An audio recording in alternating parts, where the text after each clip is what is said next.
ভাবা যায়। ডোনাল্ড ট্রাম্পের বন্ধুরে গেটে পুলিশ আটকায় দিয়েছে।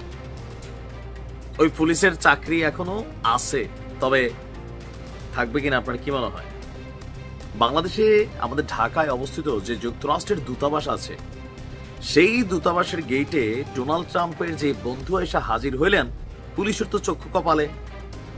যখন তিনি পরিচয় দিলেন ডোনাল্ড ট্রাম্পের বন্ধু, বাংলাদেশের মানুষ, আমরা নিজেরাও জানতাম না, তবে জানতাম যে এতদিন সরকারের সাথে অনেকের বন্ধুত্ব আছে, অথবা ডোনাল্ড ট্রাম্পের বন্ধু হলে কোন লেভেলে হওয়ার কথা, তাই না? বাট লেভেল লাগে না, লেভেল ছাড়াও বন্ধু হওয়া যায়। তবে এই বন্ধুত্বের ধরনটা আবার একটু আলাদা। ধরেন আমি আপনাকে ভালোবাসি, আমি আপনাকে আমার বন্ধু ভাবি, আপনি আমারে ভালোবাসলেন বা বন্ধু ভাবলেন, ডাজন্ট ফ্যাক্ট। একতরফা ভালোবাসা এবং বন্ধুত্ব অন্ধ। সিনেমা দেখেন নাই? ওই রকমই ঘটনা। তবে পুলিশ বলতেছে লোকটা নাকি পাগল। আচ্ছা, এটা কোনো কথা? পত্রিকার হেডলাইন আমরা যেভাবে দেখলাম যে ট্রাম্পের বন্ধু পরিচয়ে ঢাকার মার্কিন দূতাবাসে প্রবেশের চেষ্টা। আচ্ছা, ঘটনার প্রেক্ষাপট কি? ঢাকায় অবস্থিত যুক্তরাষ্ট্রের দূতাবাসে হঠাৎ প্রবেশের চেষ্টা করেন এক ব্যক্তি। আর আপনারা সকলে জানেন যে বাংলাদেশে ফিলিস্তিন ইস্যুতে এই মুহূর্তে সরকার খুবই অ্যাক্টিভ এবং কি সক্রিয়, আমাদের গোয়েন্দা সংস্থাগুলো। আর বিশেষ করে মার্কিন যুক্তরাষ্ট্রের যে দূতাবাস আছে, এটাকে সবচেয়ে বেশি প্রটোকল দেওয়া হয়। আর সেই প্রটোকলের মাঝখানে যখন কোনো ব্যক্তি গিয়া দূতাবাসে প্রবেশ করতে চাও, ট্রাম্পের বন্ধু বইলা বিষয়টা সন্দেহের উদ্রেক করে। তো সাথে সাথে পুলিশ তাকে সেখানে আটকে দেয়। তারপর তাকে তার পরিচয় জিজ্ঞেস করলে তিনি বলেন যে যুক্তরাষ্ট্রের রাষ্ট্রপতি ডোনাল্ড ট্রাম্পের বন্ধু তিনি। তো পুলিশ এবং দূতাবাসের নিরাপত্তার রক্ষীরা তাকে গেটের বাইরে আটক করে। এক পর্যায়ে তাকে থানায়ও নিয়ে যাওয়া হয়।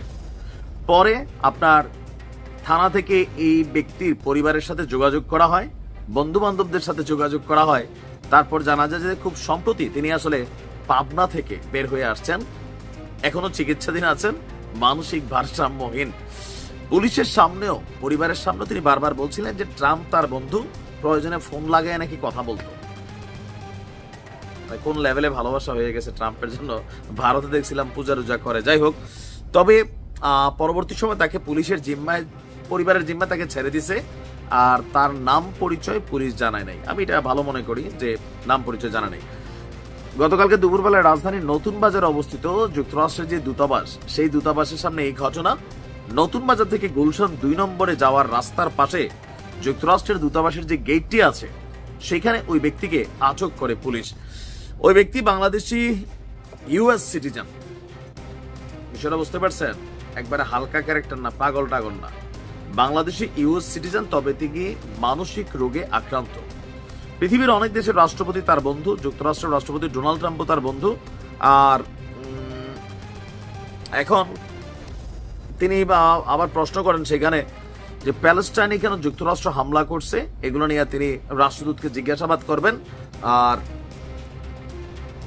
আচ্ছা, এখানে অনেক বড় একটা বিষয়। তবে আমার কাছে মনে হয় আর কি, এখন এই মুহূর্তে পুলিশ বিষয়টাকে খুবই হালকা নিছে, আবার নেওয়া নাই। পুলিশ বলছে লোকটা নজরদারিতে আছে। কেন নজরদারিতে আছে? যেহেতু ইউএস সিটিজেন। তো সেই ক্ষেত্রে অবশ্যই একবারে পাগল ছাগল ক্যারেক্টার না।